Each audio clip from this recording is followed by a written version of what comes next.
Olá, tudo bem com vocês? Eu sou o Gabriel Mariano e esse é o canal Gabé.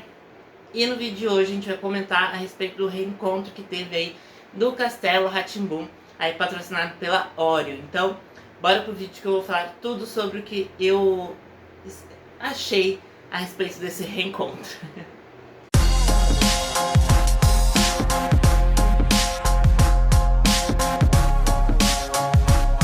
Bom, gente, o reencontro eu simplesmente achei que foi incrível. Eu tentei escrever um roteiro, vocês viram que falhei fielmente. Eu acabei de assistir porque saiu ontem na TV Cultura, dia 25 de fevereiro. Só que aqui em casa temos alguns problemas com TV aberta, não pega. Porque no meu quarto, aliás, no quarto da minha mãe, né, agora, não pega porque as maritacas comeram o fio, enfim, o fio que conecta na televisão. Gente, um caos. Mas vamos aí comentar a respeito desse reencontro que eu achei super incrível. Eu assisti hoje aqui no YouTube, né, através da página aí da Oreo oficial. Gente, a hora que começou, eu já arrepiei, meu Deus do céu! Ai, que incrível! E foi assim, 1 hora de reencontro. E eu achei que sim, foi incrível mesmo. Assistam, principalmente se você é uma criança aí dos anos 90, dos anos 2000 e não assistiu, assista. Porque é muito interessante, porque eles falam muito a respeito das gravações, como eram feitos, a interação, né, do elenco, do diretor. Então é muito interessante ver que tudo foi meio que montado na hora, assim, sabe? O Scapin, né, que fez o Nino, ele fala justamente isso. Muitas coisas que ele fazia eram montadas na hora, assim, na hora que tava ali passando a cena. E então que era montado algumas coisas, algumas cenas assim mais específicas, porque tinham muitas coisas lúdicas, né? Tinham os personagens que eram animais, né? Tipo o gato, a cobra, né? Que é a Celeste. Então tinham vários personagens que eram bonecos, né? Que eram manipulados e interpretados aí por humanos. Então, assim, tinha muita cena que você interagia com um boneco. Então, assim, ali atrás era muito interessante. Ele fala justamente sobre essas montagens, né? Por exemplo, o quadro do Pintor Maluco, que era um quadro que na verdade era um fundo verde e que eles colocavam depois, só que as crianças ficavam ali assistindo, só que era uma tela verde para eles.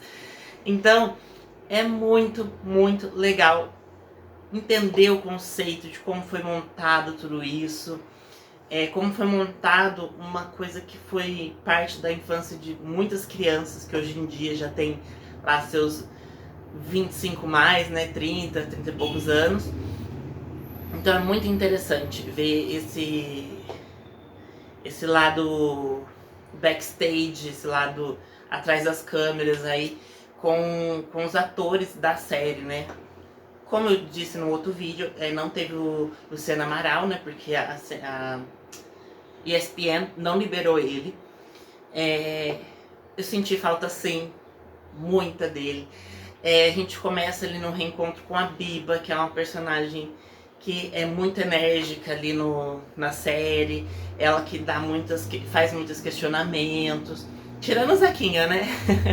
Ela que faz muitos questionamentos, que tem um diálogo muito grande aí com o Nino. A Biba é uma das personagens que mais interage ali com o Nino, né? Das crianças. E é muito surreal as coisas que eles contam, né? Por exemplo, a Cíntia, né? A Cíntia Raquel, que fez a Biba, ela já foi no podcast Vênus esse tempo atrás e ela falou que o ator que fazia o Zequinho, ele era tão pequeno que ela tinha que fazer o prato dele. Ela era uma adolescente. Prato de comida mesmo. Porque eles saíam da escola, né? E o carro da TV Cultura passava na porta de todas as escolas, dos três, né? Dos três que são crianças, que eram crianças, né? Eles passavam na porta da casa dele, da escola deles, e já levavam direto pro set de filmagem e ficavam filmando ali até 6 horas da tarde. Tipo, começava meio 1 hora mais ou menos da tarde e até 6 horas da tarde. Isso quando não tinha gravação de sábado também. Então, assim, foram 90 episódios gravados diretos, como não é feito mais hoje em dia. Hoje em dia, né, as séries tem 15 episódios, então eles gravam 15 episódios, dá uma pausa, depois gravam mais 15 episódios, que é outra temporada. Não, eles gravaram tudo direto, sem ter noção da grandeza que ia se tornar esse Castelo Rá-Tim-Bum, que é uma coisa muito afetiva para muitas crianças hoje em dia. Se eu chorar aqui, gente, é normal. Eu chorei o reencontro inteiro. Eu devo confessar que... Mas eu vou falar do que eu anotei aqui, pra eu não fugir muito do roteiro. É muito importante, o Cal, que foi o diretor, ele... Como é que eu posso dizer? Ele dava muita importância aí para os manipuladores, né? Para os atores que manipulavam os bonecos, que davam voz e movimento aos bonecos. Então, eles mesmos falam no reencontro que os atores já fizeram personagens que eram simplesmente uma ponta, assim, mas que o Cal fez questão que fossem os próprios manipuladores que fizessem esses personagens. Assim como o... Ai, gente, como é que chama? Teve o Príncipe, teve vários personagens, vários. Então, assim, o Cal, ele teve essa delicadeza de também mostrar os manipuladores além dos bonecos, mostrar o rosto dos manipuladores também. O cenário, gente, é idêntico. Inclusive, a Biba fala assim, gente, pra mim... Ai, gente, que não pegue direito autoral nesse vídeo. A Biba, ela comenta lá que pra ela é muito estranho, porque ela era uma adolescente, né? Então, a dimensão pra ela é completamente diferente. A Rose Campos fala, realmente, pra você deve ser muito mais diferente do que pra mim, né? Que a Rose Campos já tinha, sei lá, 30 e poucos anos quando fazia a Morgana. A Biba tinha, sei lá, 12, 13 anos. Então, é muito surreal, muito surreal. Então, e também coloquei assim a importância de terem atores pretos, né, no seu elenco principal, né? Por quê?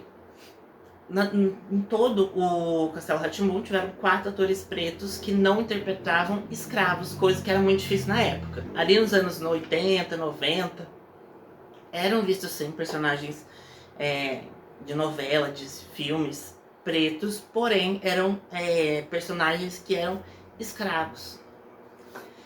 E eu acho muito bonito e delicado, importante do diretor ter feito essa delicadeza com pessoas que eram, né, completamente fora do foco de câmera e colocou no centro das câmeras com o Etevaldo, que é uma grande inspiração da minha vida, por ser...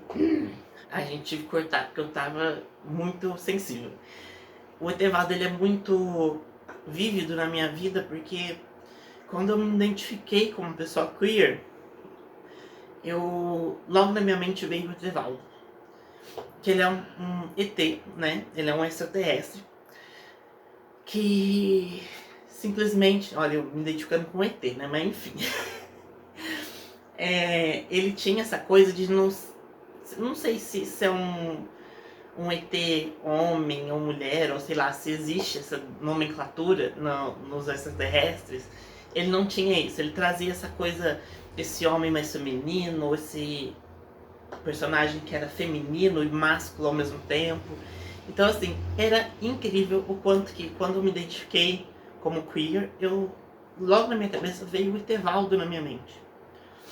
Ai, mas falando dos outros personagens, também tinha, né, do Lúcio Castelo, a Lana e a Lara. Uma delas também era uma atriz, né, preta. Então tinha também aí uma grande importância, até porque era um quadro que era voltado para crianças da primeira infância, crianças que tá bem pequenininhas mesmo. Então é muito importante esse contato de você ver e gostar de um personagem, não ser um personagem que é sofrido como era um dos personagens dos pretos antigamente. Então tem essa questão toda. Também tinha o Bongo, né, que era... Gente, eu amava o Bongo. Que era um entregador de pizzas, que ficava ali no castelo por horas, né? Ai, gente, hoje eu imagino o Bongo como entregador de delivery, né? De aplicativo de delivery.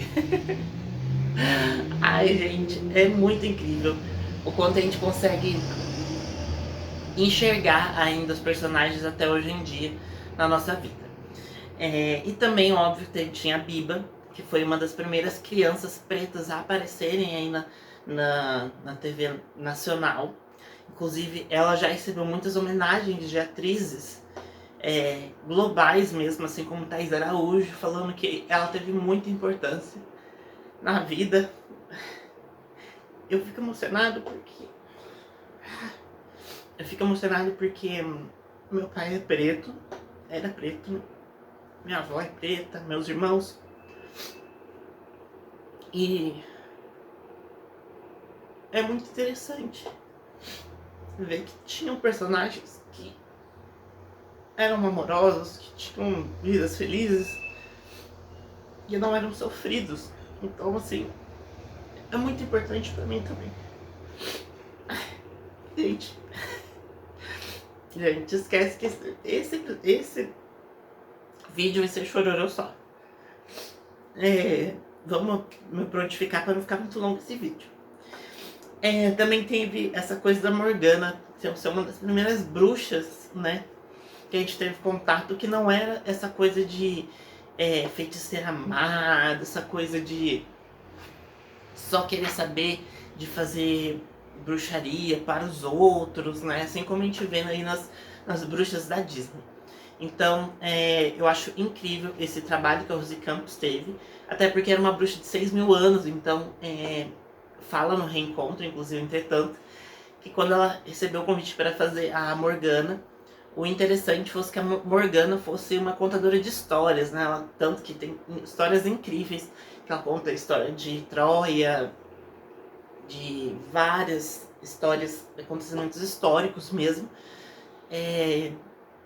de uma maneira bem divertida, bem incrível.